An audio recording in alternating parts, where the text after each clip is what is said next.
बिस्मिल्लाहिर्रहमानिर्रहीम। वाजिब असां ते आहे त इंसान थी रहूं। वाजिब असां ते आहे त इंसान थी रहूं। मज़हब ते मुस्तक़ीम मुसलमान थी रहूं। इंसान कयो असां खे खणी हाकमा ख़ुदा। इंसान कयो असां खे खणी हाकमा ख़ुदा। सद हैफ़ होए पोइ ज हैवान थी रहूं। वाजिब आ असां ते त इंसान थी रहूं। कलमो पढ़ी करीम ते, कलमो पढ़ी करीम ते काहिल थियण न कार। नारो लॻाए नींहं जो निशान थी रहूं। वाजिब असां ते आहे त इंसान थी रहूं। मज़हब मुहम्मदीअ से मचे जे मुक़ाबिलो। मज़हब मुहम्मदीअ से मचे जे मुक़ाबिलो। तंहिं महल में मुजाहिद मैदान थी रहूं।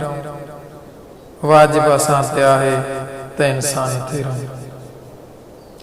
सालिक सालिक सॾाए पाण खे सुहिन सां गसिर।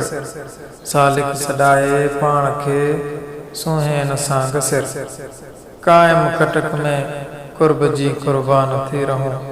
वाजिब असां ते आहे त इंसान थी रहूं। जे इहो अमर अदा न असां खां अदा थी, जे इहो अमर अदा न असां खां अदा थी, तॾहिं बि मैखान अंदर खान थी रहूं। असां ते वाजिब असां ते आहे त इंसान थी रहूं। हक़ ते हलण जे लाइ हयाती मिली अथऊं। हक़ ते हलण जे लाइ हयाती मिली अथऊं। ना हक़ खे सिर नवाए न नादान थी रहूं। वाजिब असां ते आहे त इंसान थी रहूं। लुक़्मो हलाल होए न हुलवान होए त छा। लुक़्मो हलाल होए न हुलवान होए त छा। छो हिन हॾे हराम ते हैरान थी रहूं।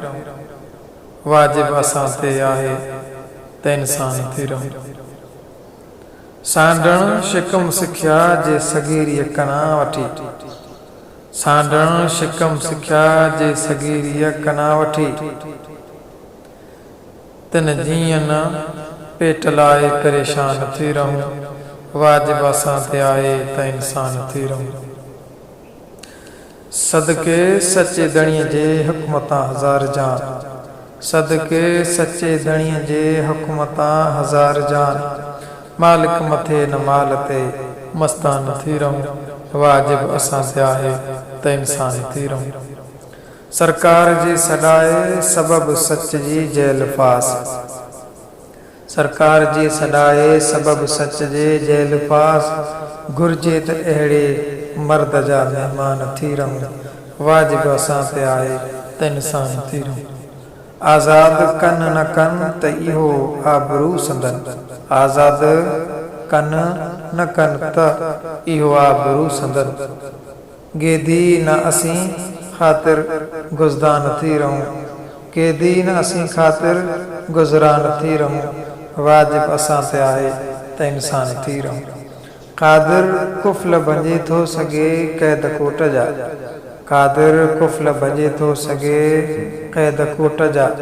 घुर्जे फ़तह त ताबे फ़रमान थी रहूं। वाजिब असां ते आहे त इंसान थी रहूं। अहमद अहद बिना न अर्ज़ ॿिए अॻियां सोए। अहमद अहद बिना न अर्ज़ ॿिए अॻियां सोए। तूं आओ त दर धणीअ जे दरबान थी रहूं। वाजिब असां ते आहे त इंसान थी रहूं। वाजिब असां ते आहे त इंसान थी रहूं।